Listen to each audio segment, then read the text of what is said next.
ইন্না লিল্লাহি ওয়া ইন্না ইলাইহি রাজিউন। আজ একটা খুবই দুঃখজনক খবর শুনলাম। আসিফ জামালপুরের নারিকেলি এলাকায় বাইক চালিয়ে যাওয়ার সময় দুর্ঘটনার শিকার হয়েছে। জানা গেছে, নিয়ন্ত্রণ হারিয়ে তার বাইকটি একটি গাছের সঙ্গে ধাক্কা লাগে। এই দুর্ঘটনায় আমাদের আবারও মনে করিয়ে দেয় রাস্তার সামান্য অসাবধানতার কত বড় বিপদ ডেকে আনতে পারে। যারা বাইক চালায় সবাইকে অনুরোধ, গতি নিয়ন্ত্রণে রাখুন, হেলমেট ব্যবহার করুন এবং ট্রাফিক মেনে চলুন। পরিবারের মানুষজন আপনার জন্য অপেক্ষায় করে থাকে।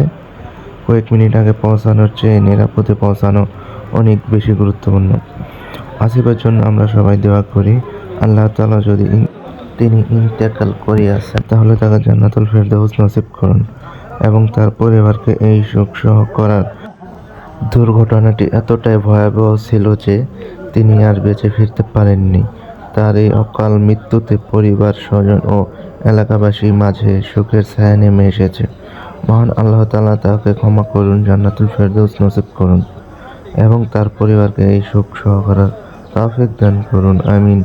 সবাই তার জন্য দোয়া করবেন এবং নিজেও সবসময় সতর্কভাবে গাড়ি চালাবেন।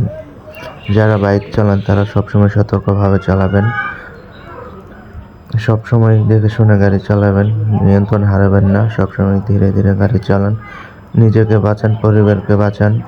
ভিডিওটি সবার মাঝে শেয়ার করে দিন।